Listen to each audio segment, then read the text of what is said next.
1 minute.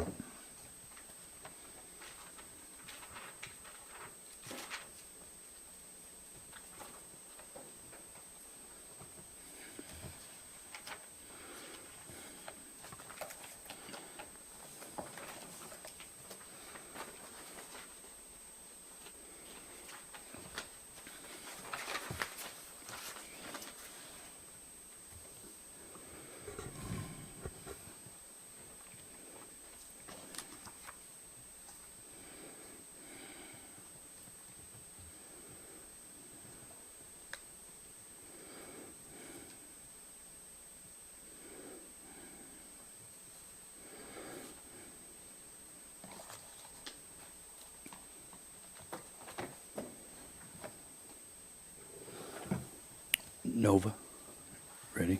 Okay. I'd like to go ahead and call to order the Kodiak Island Borough Assembly regular meeting of Thursday, August 3rd, 2023, and it is 6:30 p.m. and we are in the Assembly chambers. The first item is the invocation. Major Dave Davis of the Salvation Army.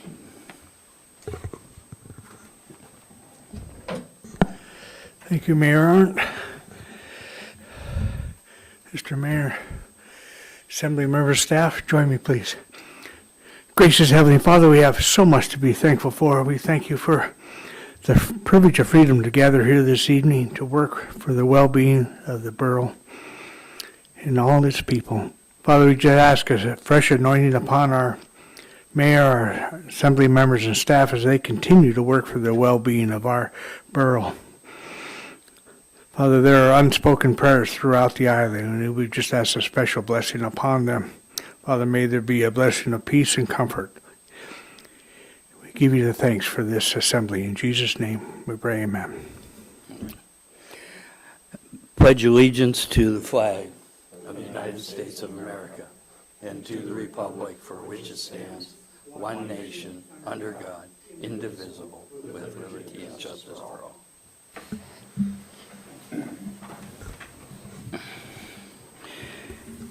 As part of the land acknowledgement, we are gathered on the traditional homeland of the Supiaq-Alutiiq people, and we acknowledge the 10 tribes of the Kodiak-Alutiiq region. We recognize the Alutiiq culture that enriches our community to this day. Roll call, please. Mr. Delgado. Here. Mr. Griffin. Here. Mr. Ledoux. Mr. Sharrett. Here. Mr. Smiley. Here. Mr. Smith. Here. Mr. Turner. Here. Mayor Arndt. Here. You have a quorum. Thank you. Next item we have is approval. Move to approve the agenda and consent agenda. Is there a second? Second. Been moved and seconded. All those in favor say aye. Aye. Opposed, same sign. Motion carries unanimously. For the public's information, the consent agenda consists of the regular meeting minutes of July 20th, 2023 and July 22nd, 2023. Next item is citizens' comments. This is agenda items not scheduled for public hearing and general comments on there. The local phone number is area code 907-486-3231. And the toll-free number is 1-855-492-9202. Ask you to sign in, state your name for the record, turn on the microphone before speaking. Thank you. Hello, everyone. I'm Chris Paulson. I just wanted to let the borough know, so I keep up to date with housing issues. The Department of Housing and Urban Development, which is a federal agency, just released a notice of funding opportunity for between $1 and $10 million for communities in America that apply to this grant. The name of the grant is the Pathways to Removing Obstacles, and the primary mission of the grant is to support underserved communities and ensure access to affordable housing. And you can use the money for things like zoning changes, studies, infrastructure development. The due date is October 30th, 2023. It's just been released in preview form so far. But I think Kodiak could have a strong argument for us getting this money. So in a study in 2017, the EPA determined that Kodiak Island Borough was the most climate resilient community in the entire country. We have a 2022 Kodiak Island Housing Association assessment that we can pull data from. We have a large minority population, and part of the grant is to serve underserved communities, which means people who make less than 100% or 100% of the median income. We have a large federal presence here that makes the housing situation more difficult. And Kodiak Island Borough was also called out as a geographic priority, specifically in the Excel document, which lists all the counties in the America, whatever. But I just wanted to bring it to people's attention. And I know we have a new community development director coming in, so maybe they could look at that. That's all I had. Thank you, Chris. Anyone else wishing to come forward?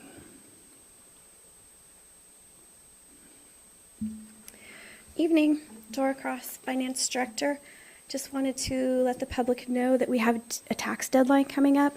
Property taxes are paid in 2 payment options, a full payment in October and 2 half partial payments in August and again in November. So the August 15th payment's coming up. It's 12 days away. You don't have to wait to the last minute to pay. So come on in. Thank you. Thank you, Dora. Our tax collector.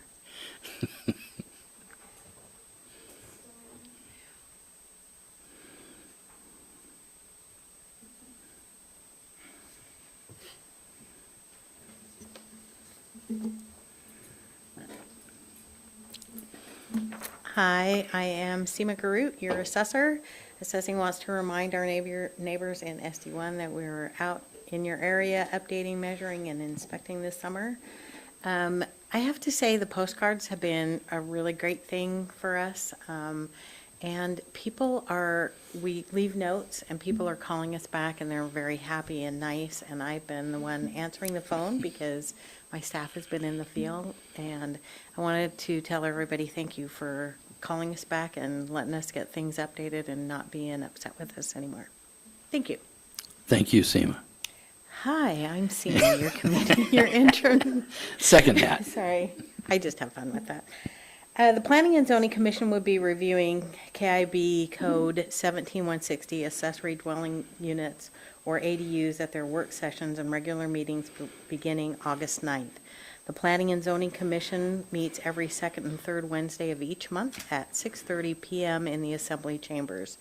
The changes that the Commission is considering in this code impact all neighborhoods and all zoning districts. CDD staff wants to make sure that the public is aware of these changes and is asking for public input during commission meetings.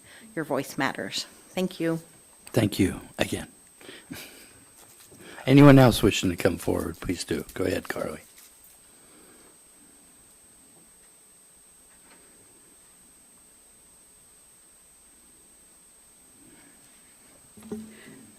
Good evening. Carleen McChesney here. I noticed under the ordinance tonight, it's about unlawful acts regarding littering and improper disposal of waste. About the boat, this is probably a city problem, but the boat that was out in the harbor, we have AIDS in Kodiak, and it's probably not talked about very much with HIPAA. But I know my youngest brother died of this August 6, 2017, and I believe my other brother had it when he passed away July 2nd, 2018. So this, how you're going to vote, is probably a given, but there's a lot of topics that are not covered. And, excuse me, Tuesday, August 1st, 2023, on the Town Hall News on the Homer Station, it was stated that 30% of people that have COVID, 30% of the people that have COVID suffer long COVID after the infection has gone. And I believe this is what's affecting our economy and the workforce. And I myself have had COVID since January 2nd, but I keep asking questions if, I could infect others. So, I had the main part of it, I'd wear a mask, and stay home. So actually, I go and do my errands, and I go home and sleep for 2 whole days and 2 whole nights, 3 whole days and 3 whole nights. And so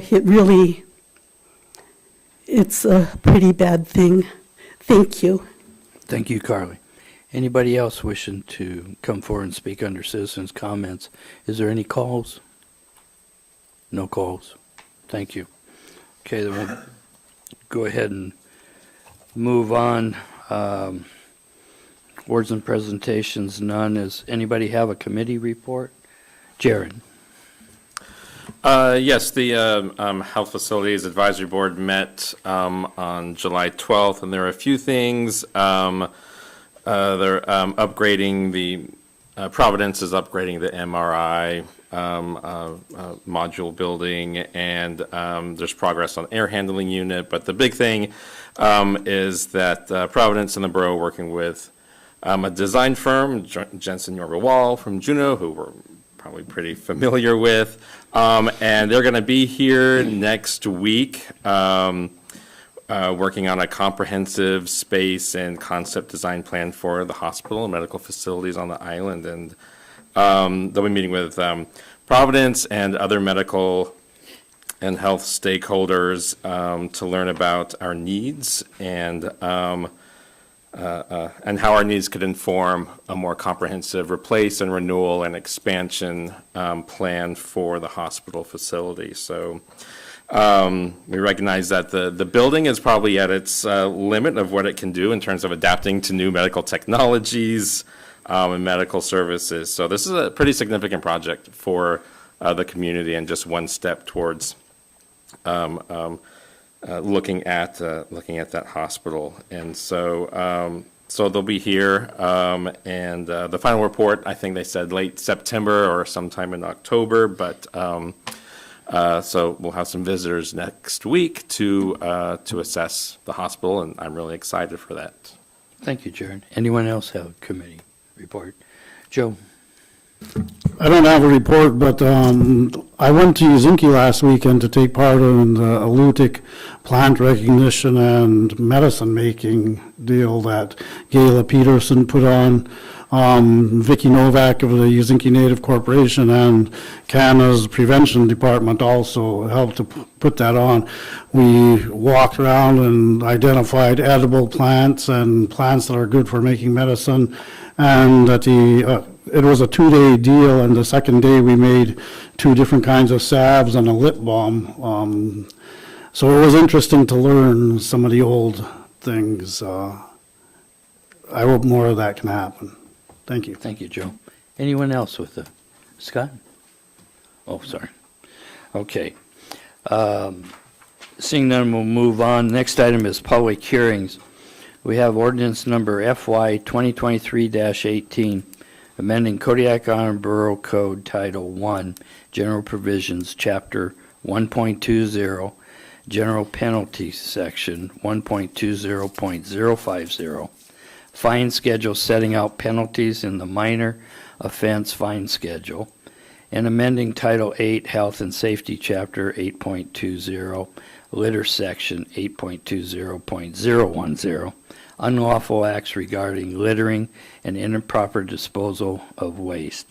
Scott? Move to adopt ordinance number FY 2023-18.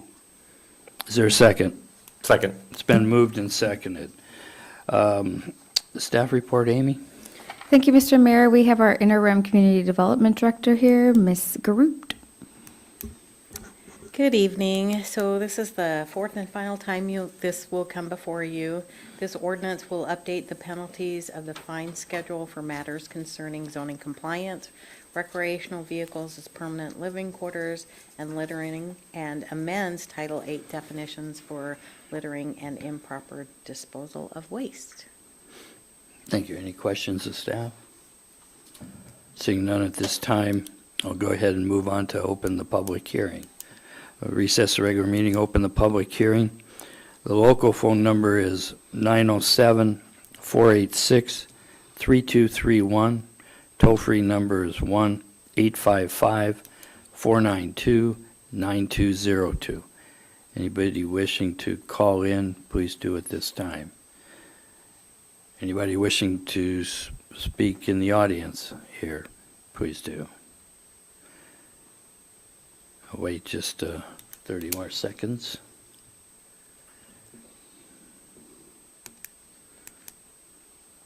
Hearing and seeing none, I'm going to go ahead and close the public hearing, reconvene the regular meeting. Assembly discussion. Any discussion on the ordinance?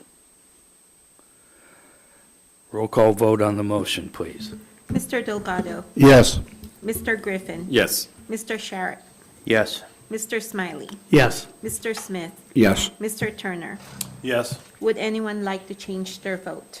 Motion passes, 6 yes, 0 no. Thank you. Thank you, guys. You're welcome. Next item is the manager's report. Amy. Thank you, Mr. Mayor. We have 2 anniversaries to point out that are actually today. Paul Van Dyke hit his 30 years working at the Borough today, which is a pretty significant accomplishment, and James Dixon hit his 3 mark today. So thank you to both of them for your service to the Borough. It's great to have that kind of longevity and the knowledge that comes with the change that Paul has experienced for sure. Union negotiations, I met with our federal mediator and our IBEW representative this morning.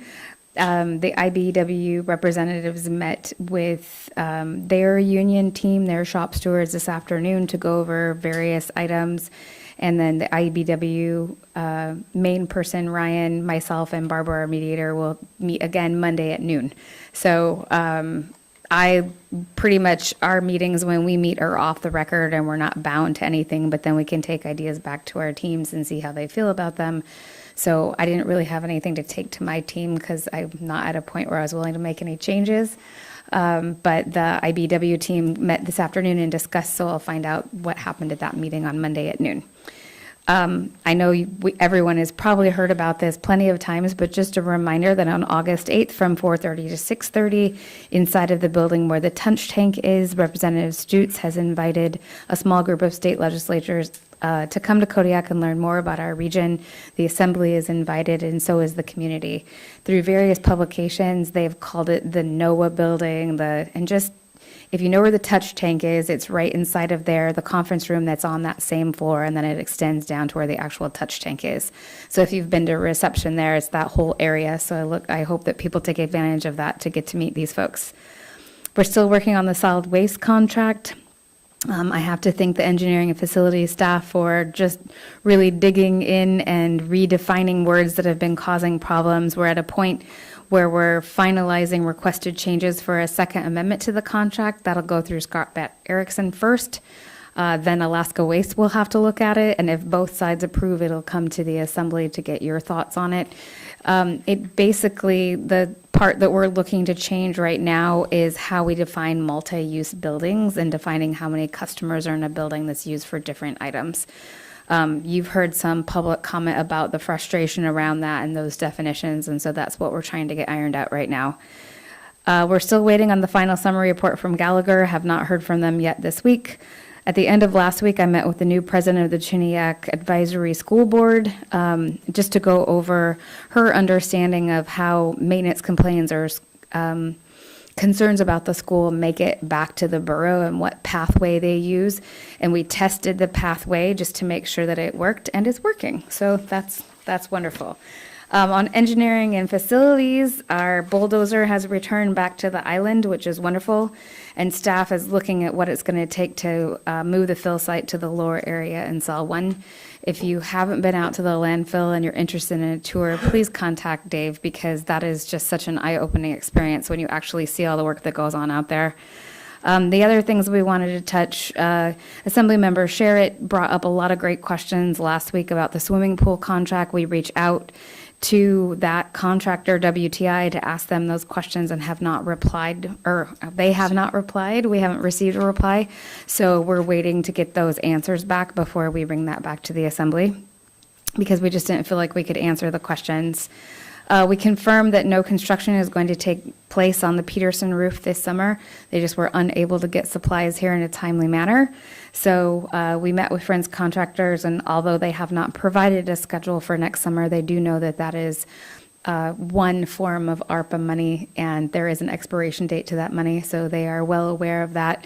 I told them, the finance director told them, the E&F director told them, so there's no way that they can say that they didn't know there's an expiration date. So we just recommended that when they're making their priority list for projects next summer, that goes high enough that it gets done before the expiration date in August. As you can see, we have the design and project bids out for the North Star roof replacement and the East roof proposal. So we are making movements on that.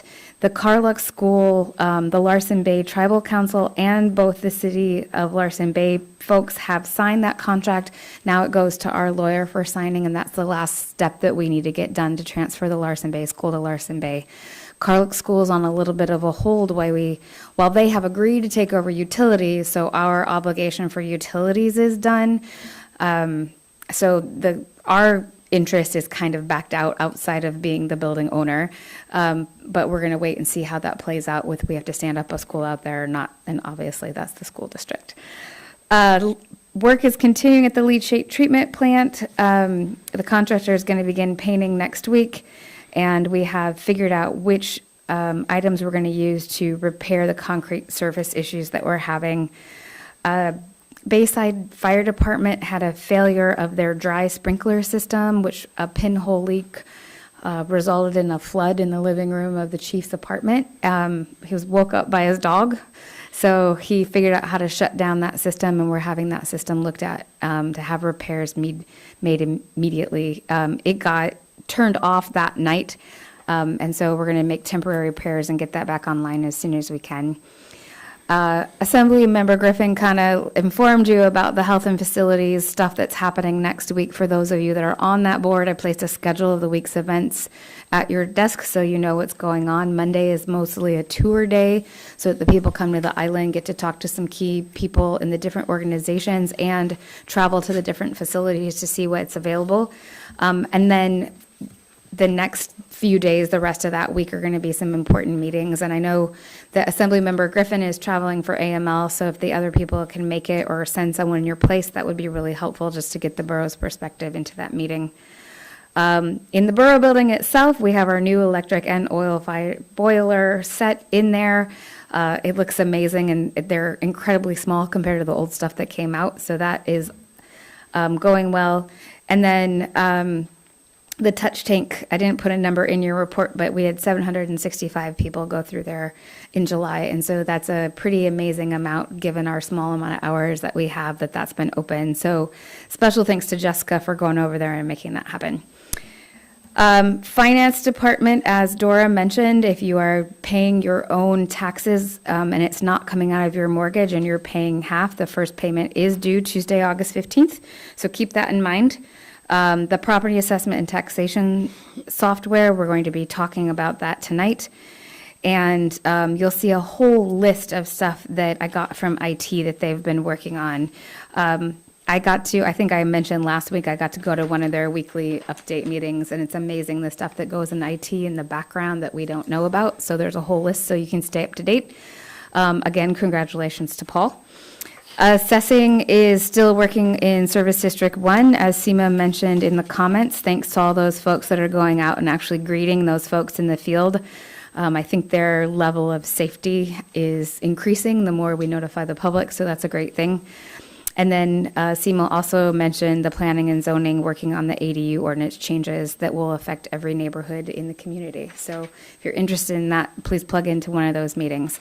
Parks and Recs tried to meet on July 25th, but we did not have a quorum, so the next meeting is scheduled for August 22nd. We're excited to get that going. And you have a picture of the new bulldozer in your report. So it is not that pink in real life. I was hoping that Good. people would think that it was funny because we talked about getting a pink bulldozer. It is just a regular cat-colored yellow bulldozer, more gold perhaps. But that's a very successful project. And as soon as it was delivered, Dave and Jenna let me go out there with them and crawl all over it and see it while it was still clean. And it was really neat to see. It did not get the tracks replaced, and that's the only thing that is not new on there. So it's pretty neat to see. And I hope to get to drive it someday. Are there any questions? Ryan, Thank you, Mr. Mayor. Amy, you had mentioned under the KIBS debriefing, Peterson Elementary, that is ARPA funds, and you stated adamantly that the contractor's been told by 3 different people. Is the expiration date of August actually in a contract someplace, or is it verbally at this point? Our engineering and facilities director is shaking his head yes, but we can double check and make sure that's there. Thank you. And one follow-on, if I may. Go ahead. The property assessment and taxation software, I notice here that you sent out a notice of intent to award. Is that common practice that we send out a notice of intent to award before the assembly votes on it?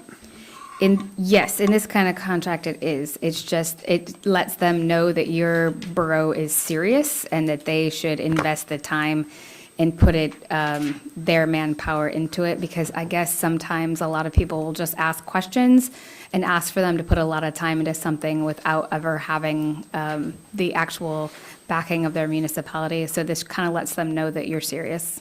Yeah, and also just for further clarification there, in this case, there was only one bidder. But when there's multiple bidders, it puts the others on notice, and then they have the ability to challenge that on there. So, any further questions? All right. Then we'll go ahead and continue messages from the borough mayor. I guess the only thing I would want to bring up was in regards to a notice I had received regarding rocket launch property and whether we need to possibly put a letter together on that. Amy, I was going to see you had a little bit of information there, if you could. Well, I got the same email that you guys did from Ms. Studebaker and alerting us to the expansion that they were making. And I think last year when they tried to make it, some of that expansion got dismissed as they already used that property in a safety zone. And so it really wasn't an expansion. But this year, in accordance with the maps that she sent, you'll see that there's a whole new area of launch pads that they're trying to build and some other facilities for storing of fuel and stuff.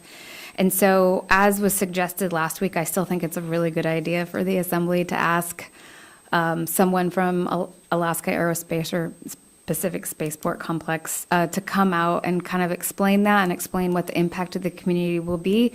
What Ms. Studebaker asked us to do is to ask to have the comment period extended for 90 days.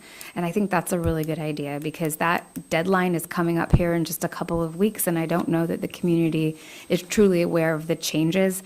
And because it wasn't as impactful last year and it's much more impactful this year, it seems very appropriate to ask for that. Scott. I'm supportive of asking DNR for an extension for 90 days in terms of participation in this, and also to send the spaceport people a request that they come and explain what they're trying to do to the assembly. Are you moving that the staff draft that and I Yes, sign it? So we please. get that If the out staff now? could draft that, we can Okay. deal with it. So is it okay if I just send a letter from the manager, or are you looking for? From the assembly is what I'm hearing a little bit. There's some more that I want to talk about. So is there a second to that? Okay, second, Jeff, you want to speak? Just briefly, I would echo Assemblymember Smiley's comments, and I feel like the last time we had the folks from Spaceport come and speak to us, they never came back, and I was anticipating a follow-up from that evening's discussion that never occurred. And I did receive some stuff in the mail regarding that expansion, and I think they owe this community, if truly it's a partnership, they owe this community an opportunity to comment and also some explanation. Okay, Scott and then Jared. I'd also like to invite Dan Rohr to come to one of these and explain.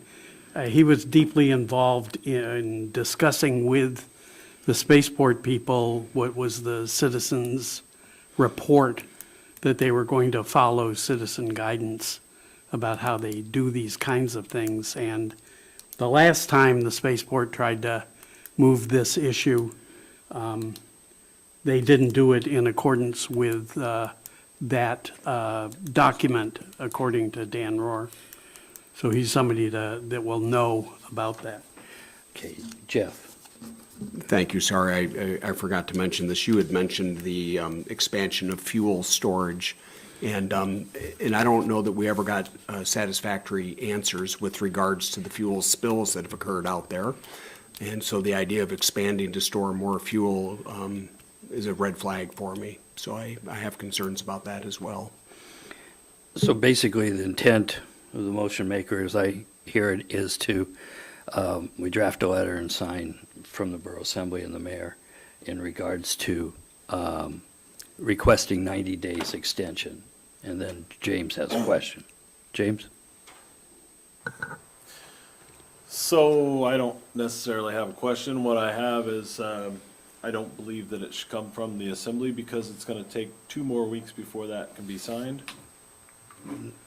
No, the way I understand this motion, this is directing.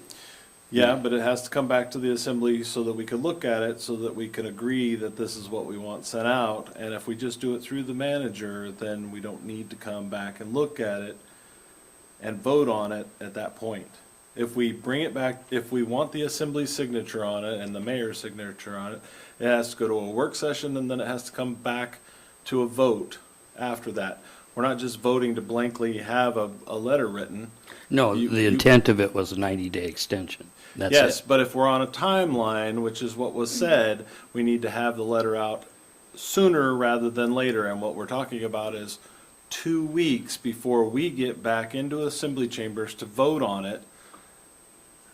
Okay, And that may be too late. Yeah, I just don't see the 2 weeks when we're only talking about the 90-day extension. Amy? Mr. Mayor, I already sent an email requesting the 90-day comment extension because I thought that was the right thing to do just from me as a private citizen, which I know is sometimes hard to divorce from your job. So I wanted to make sure that lots of requests went out, and anyone can do that through the email address in that email. And I'm happy to do an official letter from the borough manager. That's easy. Also, I've worked with Nova in the past where Nova can make it so the mayor and the manager can sign it. So it'd be a lot easier to have Scott come in since he's here frequently and sign it and then have both of our signatures on something. Yeah, and I was also thinking that each of the assembly members have a sign line too. Nova, your suggestions? One other thing, one option is for you to have a special meeting on Thursday if you would like the letter to be approved publicly. That's one option that I could throw out there The only, next Thursday. But if you want a letter from the mayor and the manager, I can work with the manager and draft one up. yeah, well, like I said, as I understand the motion, it's just requesting 90-day. Mr. Mayor, I think it's inappropriate for you to entertain a motion during manager's comments. And it's not on the agenda, and someone could come back and challenge the way that you're doing it because it's not advertised. It's not on the agenda. So I would say if you think that there is a motion right now on the floor, There's a I think motion it on the should be floor. retracted because it's not. There's a kosher. motion on the floor. I retract the motion. I retract my The second. maker and the Thank second you. retracted. So what's the wishes? Move to have the mayor and the manager sign a letter to DNR. Mr. Mayor. It's still, we can't do point that of- here. yeah, No. We can't do We're that. under We just went manager's through that. comments. She's still saying that's bad. I think it's understood what the wishes of the assembly is for What's the the, manager. what's the and clerk to timeframe work. right now? Amy, do you remember? I don't have that right in front of Yeah, me, I but don't we either. do have the concern that Assemblymember Griffin, the mayor, and the manager will not be here next week if we're going to call a special meeting. So I think the easy button here is to have the assembly be represented by the mayor in this case and the manager instead of trying to get everyone's signatures. Okay, move forward with that. Thank you. Anything else? Any other questions on there? Okay. Consideration of the calendar, unfinished business, new business. We have contracts. First one is contract number FY 2022-40A, amending contract number FY 2022-40, Borough Clerk Employment Agreement. Move to Scott. approve contract number FY 2022-40A, amending contract number FY 2022-40, Borough Clerk Employment Agreement. Is there a second? Second. It's been moved and seconded. The staff report is Scott Smiley, Deputy Presiding Officer. We reviewed the clerk's performance. She came out as a stellar performer, and we drafted a new contract for her, and it's in the file. You can look it over. I think it speaks for itself. Thank you. Thank you. As you see, there is an option to go into executive session. I don't really think we need one, but any further discussion? Seeing none, roll call vote on the motion, please. Mr. Griffin, Yes. Mr. Sharrett, Yes. Mr. Smiley, Yes. Mr. Smith, Yes. Mr. Turner, Yes. Mr. Delgado. Yes. Would anyone like to change their vote? Motion passes 6-0. Thank you. Okay. The second contract is contract number FY 2023-41, Property Assessment Taxation Software to Tyler Technologies Incorporated. Scott? Move to authorize the manager to award contract number FY 2023-41, Property Assessment Taxation Software to Tyler Technologies Incorporated in the amount of $998,425. Is there a second? Second. Okay. Second. Next is staff report. Amy? Thank you, Mr. Mayor. We have our finance director, Dora Cross, and also someone else that has helped a lot throughout the process, our assessor/interim community development director, Seema Guru, is here as well, so we can answer questions that might come up. Thank you. Thank you. Dora? Evening. This contract is to replace our assessing and taxation software.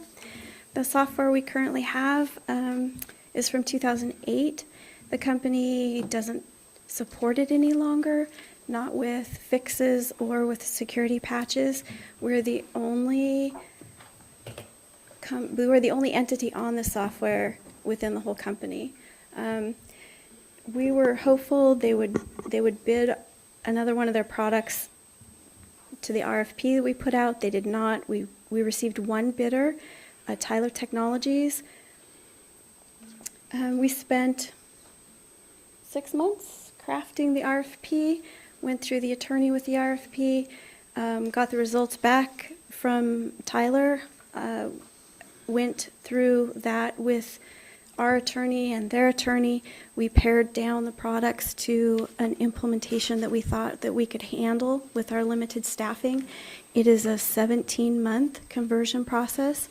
It seems kind of long, but they will work on assessing while finance is heavy into their taxing duties, and then when assessing moves into their season of heavy work, they will move over to implementing us, and it's a back and forth, kind of like making sure I-5 is still working while they're doing bridge repairs. So it'll be a shifting back and forth, hence the 17 months.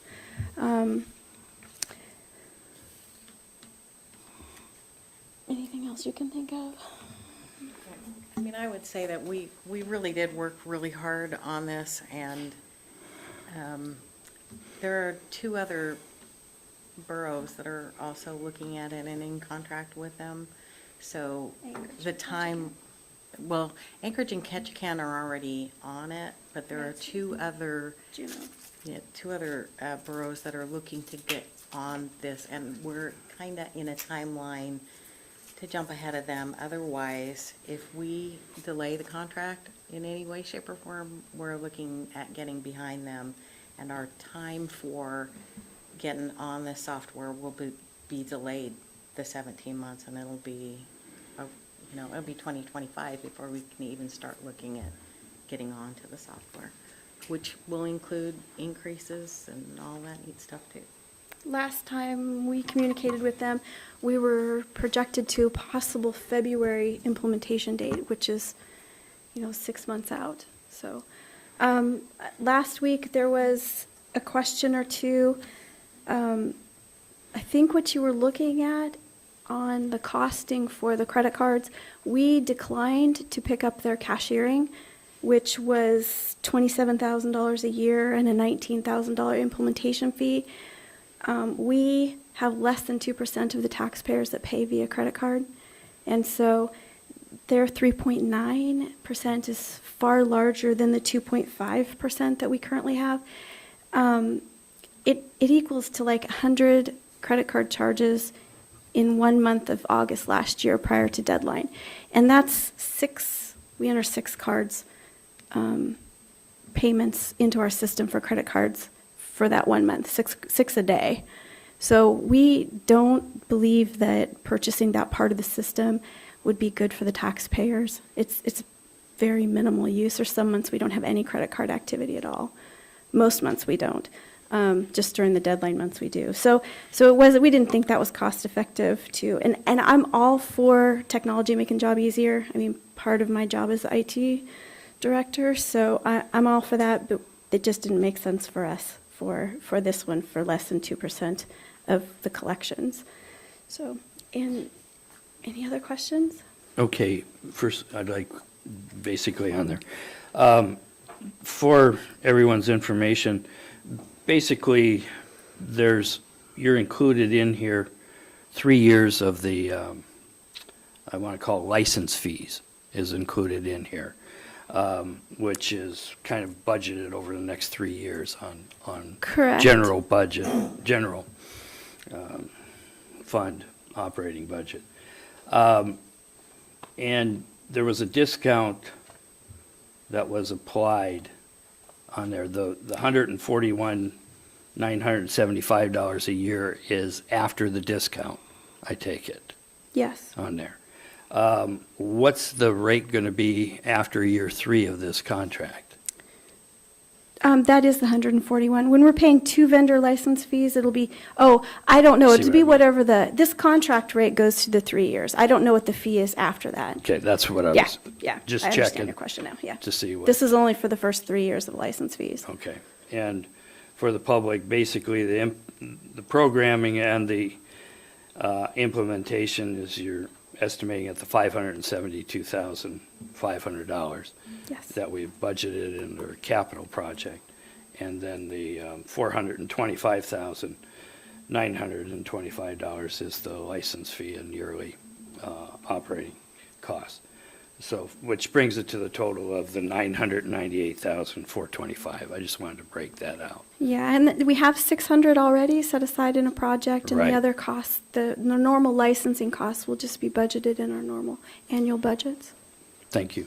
Scott, you had a question? My memory of this is that the company that we've been using is no longer supporting the software with security issues or any of that kind of stuff. And they have said they don't want to have a footprint in Alaska. Is that correct? Correct. Not the programs that we would be interested in.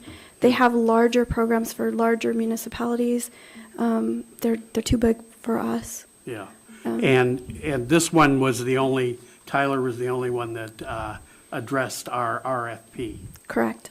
So if we don't get this, we're behind the 8 ball by 17 months. Probably more than that, because we'd have to generate a new RFP. We'd have to go through the new negotiation process. Okay, thank you. Jeff? So looking at the implementation schedule and the vendor fees for the next 2 years to pay 2 vendors, is it safe to assume then that the second vendor's fee is $70,000 currently, based on those numbers? Yes. Okay. And has that been $70,000 for a period of time, or is that an increase, or is that? They've increased the price 10% each of the last 2 years. So they don't want us. Right. They- No, I they- understand that. So I would imagine we're going to continue to see increased pricing from them. And there's a chance if our implementation goes well, if we happen to hit a sweet spot where they can work on both of us at the same time rather than alternating, then there's a chance we can drop Harris sooner, which won't hurt their feelings at all. So, follow up to that. Please. I mean, I've had them state that to me more than once. So if they've increased their fee 10% each of the last 2 years, is that typical industry? Do you have an opinion on that, or is that just what it's been for this group, that individual? That's what it's been with this one. We have Okay. another vendor who's only increased 3%. Okay. But for this software, I mean, this software is from 2009. I bet if we had newer software from Harris, it would be more than that 70,000. They are increasing us only at that 10% because it's crappy software. Right. I'm just trying to get a sense for 3 years out from now, what's the potential increase on that vendor fee? And so my question regarding 10%, but if that's not like industry standard type thing, it's just a matter of running us out the door, then that answers my question. Yeah, and there's a really good chance that the new company might not have increasing fees. The more companies they have selling their software or providing software for in Alaska, then they can spread their updating costs for Alaska's particular rules amongst multiple people. So there's some, there's some cost savings that could occur there. I don't know what their pricing models are, but. Thank you. Any further questions?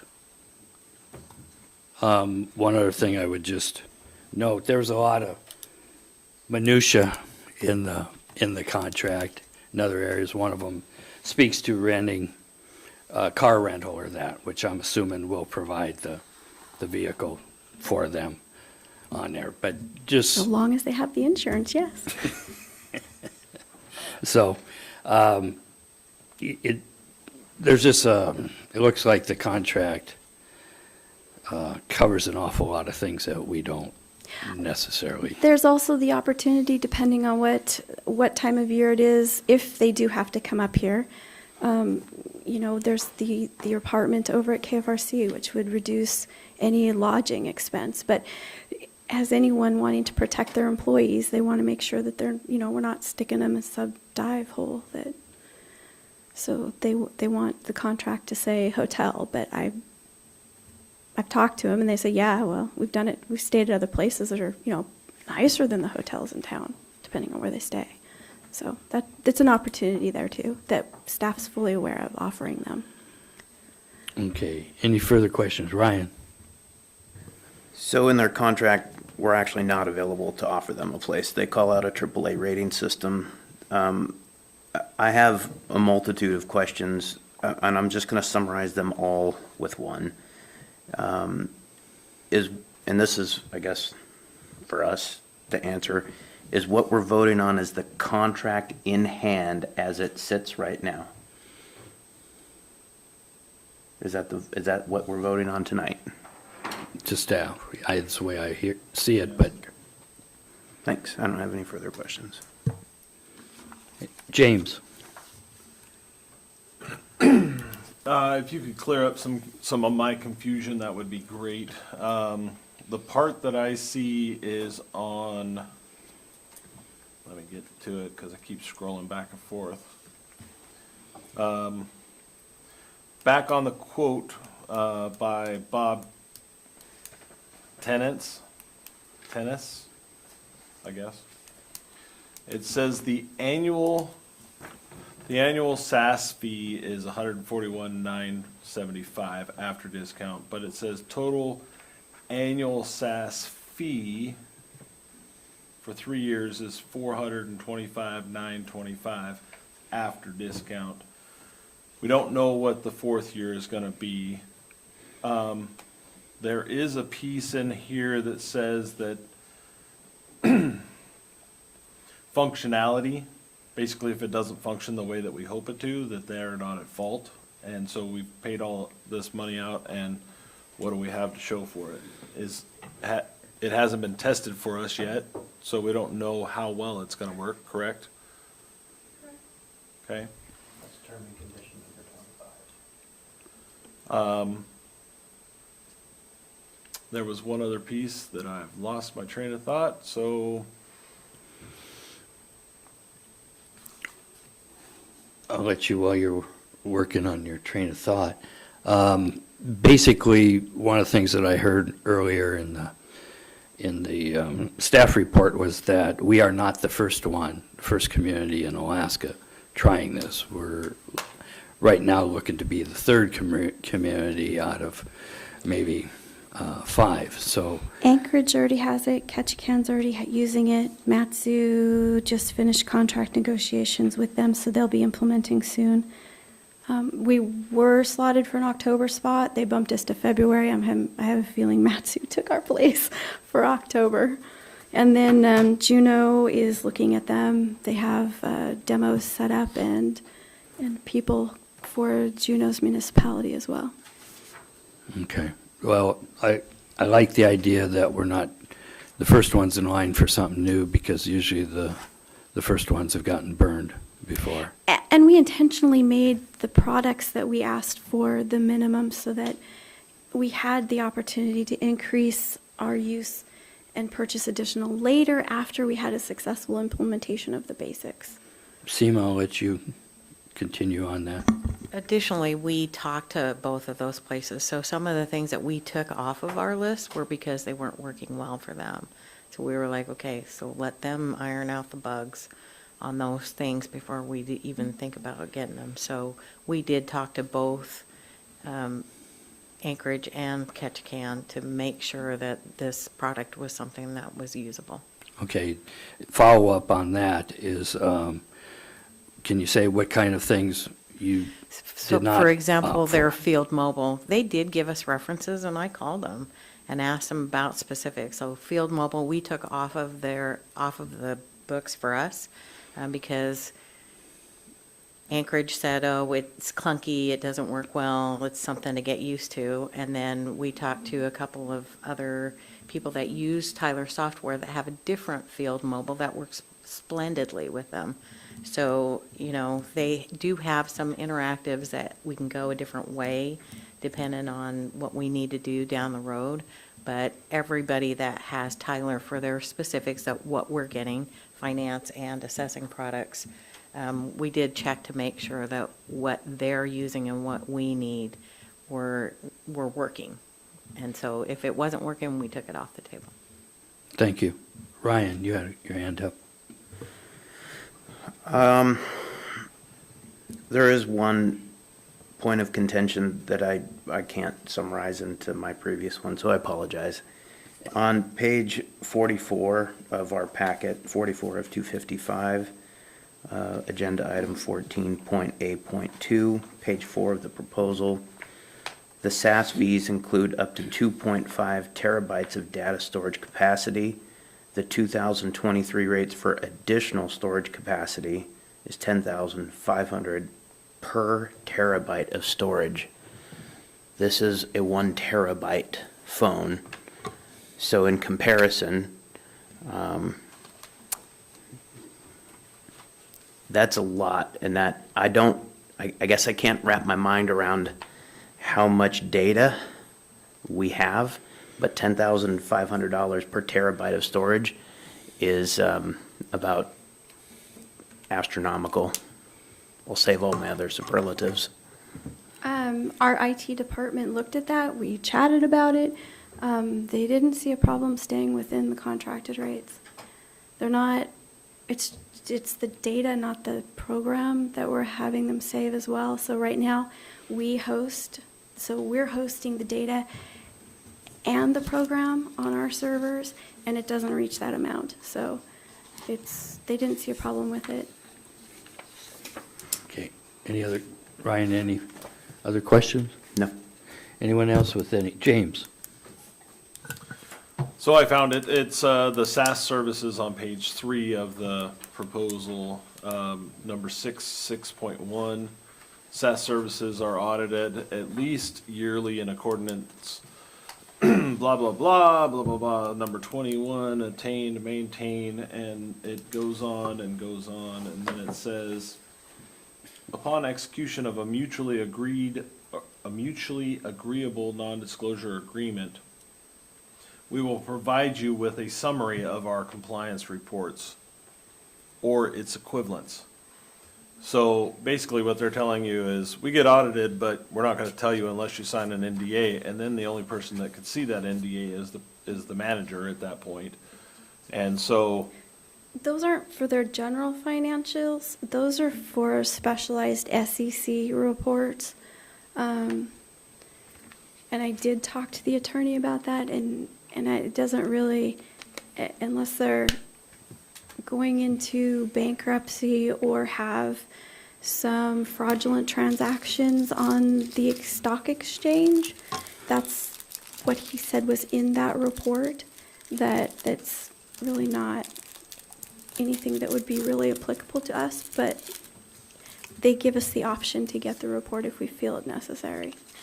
so the reason why I bring that up is because if there is an issue with that, and the manager sees that when they have the NDA in front of them, they can't bring it to you guys or to the assembly that's seated in 3 years or 1 year or whatever. And so then you can't come and say, we have to change companies because of this, and because you have an NDA. Then you have to convince the assembly that we have to get a different program if that happens. But you can't, because you can't publicly come in here and say something. Yes, you She's may, like, Amy. yes, please. So, I think that I can't think of members on a sitting assembly that would have a manager come in from them and say, hey, we've run into a problem, a legal issue, a SEC issue, whatever issue that makes this company no longer viable, and we need to get a new company. And I'm sorry that I'm not allowed to tell you why, but we need to do it. That the assembly wouldn't say yes. Go ahead and follow up, James. You got your hand up. Right there, I think you would have broken an NDA by saying that it was something from Well, that report. okay. What I'm saying But- is, you're gonna come into the assembly and say, there is a problem with this company. I can't tell you what it is. But you're gonna have, I could look down this row, and I'm not saying that everybody here is gonna be seated when that happens, but I could look down this row, and there's gonna be at least 3 inquiring minds, if not 4, wanting to know why we have to spend another $600,000 on a different program because this one isn't working for us. Does that make sense? It does make sense, and I like that you're preparing for the worst, but I do believe that if I was asked to send an NDA, I could come to you, or whoever was sitting in this seat in 3 years could come to you and say, we have an issue and we can no longer use this program, and end of story, and that the assembly would respond to that. I really do. Ryan. So I had the exact same concern that you do in reading that little link that's under that non-disclosure agreement. It talks about who is identified on the project governance relationship. So I asked our manager before this meeting who is on our project governance, and those that are on this project governance are covered under the NDA. The manager has indicated to me that this is the manager or designee. I'm not sure what that is. This is the IT supervisor, finance director, assessor, and finance director again. So that is the project manager steering committee and executive sponsor.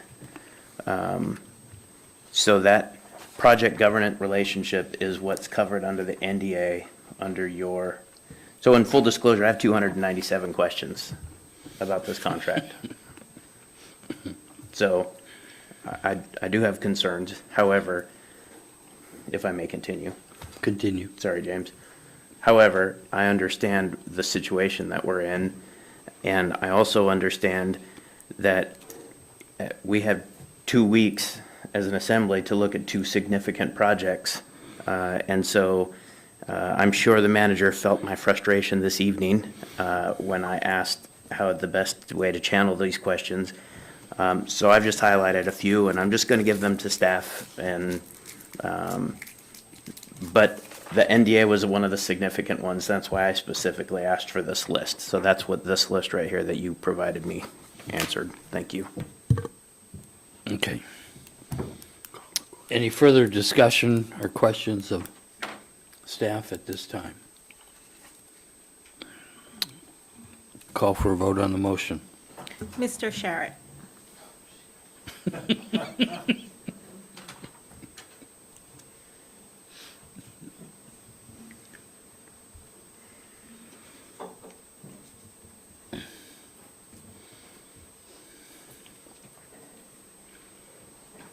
Yes. Mr. Smiley? Yes. Mr. Smith? Yes. Mr. Turner? Yes. Mr. Delgado? Yes. Mr. Griffin? Yes. Would anyone like to change their vote? Motion passes 6-0. Thank you. Next is contract number FY 2024-7, approval of landfill fire alarm and sprinkler deficiency repairs and replacement by Taylor Fire Protection. Scott. Move to authorize the manager to award contract number FY 2024-07, landfill fire alarm and sprinkler deficiency repairs and replacement by Taylor Fire Protection in the amount of $29,569. Kind of a not to exceed on there. Not to exceed. Yeah, there's an estimate. Is there a second? Second. It's been moved and seconded. Staff report, Amy? Thank you, Mr. Mayor. Dave Conrad, our Engineering and Facilities Director, is here tonight to update us about this. This is the multiple time we've seen this. Again, this is for a $29,569. The $10,000 component of this is basically a T&M component. After what happened this weekend, I will also say that I am hopeful that it can be completed for this. However, we found all of a sudden pinhole leaks in Bayside Fire. So we'll see what happens when they start doing their pipe examinations. I will also say that I will guarantee that Mr. Turner's phone will not be associated with the call out on this particular facility. If there's any questions, I can attempt to answer them. Okay, any discussion on there? James, last week your outburst was well taken. Thank you. Hearing and seeing none, roll call vote on the motion, please. Mr. Smiley? Yes. Mr. Smith? Yes. Mr. Turner? Yes. Mr. Delgado? Yes. Mr. Griffin? Yes. Mr. Sharrett? Yes. Would anyone like to change their vote? Motion passes 6 yes, 0 no. Okay. We have no resolution, so next is ordinances for introduction. We have ordinance number FY 2024-5 of the Assembly of the Kodiak Island Borough, adopting proposed changes to the Kodiak Island Borough salary schedule. Scott? Move to advance ordinance number FY 2024-05 to public hearing at the next regular meeting of the Assembly. Is there Second. It's been seconded, James. Okay, staff report, Amy. Thank you, Mr. Mayor. The borough currently has salary schedules for bargaining unit positions and non-bargaining unit positions. This ordinance in its current form gives the non-bargaining unit positions their already approved raise by the Assembly of 2.5%. It also has built in the ordinance itself, lines 14 through 16, the opportunity if a union contract passes before this comes before you at the August 17th meeting for us to update that ordinance and put in the raise that the union employees would get as well. The idea here is to move forward the raises for the people who aren't affected by the union contract because they've already been approved, and I feel the Assembly's posture up to this point has to get the money into hands of people as soon as they can, as we did last October. So this just moves that forward, and in order to change salaries, it has to be an ordinance. So just want to get that process moving since it takes a couple of meetings. Thank you. Any questions of the manager? Seeing none, roll call. Oh, James, sorry. My apologies, I thought that we had already done this back in October, but I think that we need to get this through. It's kind of what we indicated to the staff a long time ago. Okay. I think that what we did last October, sorry, Mr. Mayor, was a resolution to get this done, and it did happen, and the staff is grateful, thank you. But the proper way to do this moving forward is by ordinance, and so we're just putting it into ordinance so that we can update that ordinance and do it correctly. James, follow up. So then I have a question. So if we do not approve it tonight, then what happens? Then our this is just approving it to go to public hearing, so it just doesn't go to public hearing on the 17th. Yes, but we already approved the salary in a resolution. We are not, if we don't approve it to go to public hearing, then it kills it by ordinance. No. No, this is for the new salary schedules for fiscal year '24, so this would be the 2.5%. Yeah, the October was already implemented. October Across the board. on was all across the board, employees. and that's done. This is with the negotiations on there, so this is a new one for This this. will not undo that resolution from October, Mr. Turner. This just does the new increase for fiscal year '24.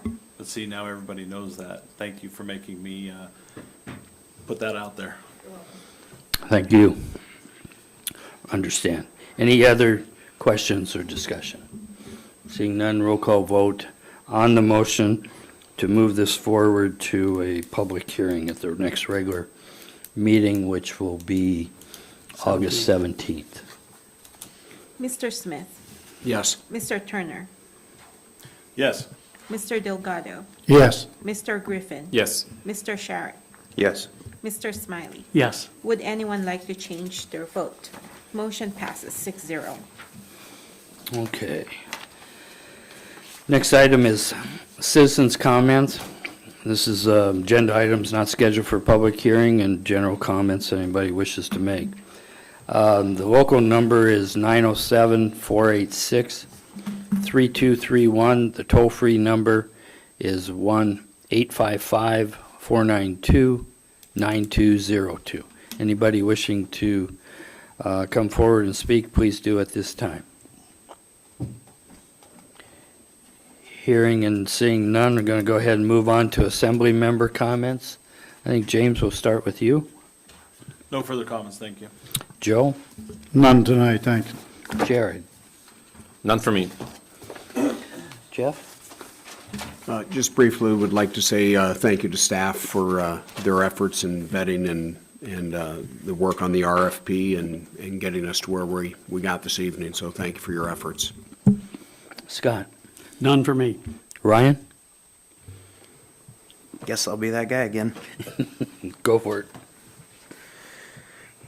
My understanding of the Kodiak Island Borough Assembly is that we are supposed to be strategic planners, and I feel that we have not, at least while I've been involved here, is that we have not done that. We have been very reactionary, and I'll use the terminology of backed into a corner and no other options. Those are the inverse of strategic planning, and I understand that we underwent, as a borough, some instability, and I'm hoping that as an organization that we can move back towards the strategic planning. I'm hoping that we can see a SWOT analysis from the borough to understand what our weaknesses and our threats are so that we can plan accordingly to that, including our facilities, including our software, including everything. Whatever our threats are, we should identify those. And the last thing is that I guess from a plea, I would just ask that large projects be staggered to allow time to review specifics of contracts that I will be voting on. So, thanks. Thank you. Couple announcements is the next assembly work session is scheduled on Thursday, August 10th, 2023 at 6:30 p.m. in the Assembly Chamber. The next regular meeting is scheduled for Thursday, August 17th, 2023 at 6:30 in the Assembly Chambers. Kind of notification, a quorum of the Assembly may be present at a community reception with Representative Louise Stutz and other state legislators from 4:30 p.m. to 6:30 p.m. on Tuesday, August 8th at the Kodiak Fisheries Research Center. Although a quorum of the assembly may be present, there will be no action taken by the assembly at this public reception. With that, Chair to entertain a motion to adjourn. Move to adjourn. It's been moved. Is there a second? Second. All those in favor say aye. Aye. Opposed, same sign. Motion carries unanimously. Thank you.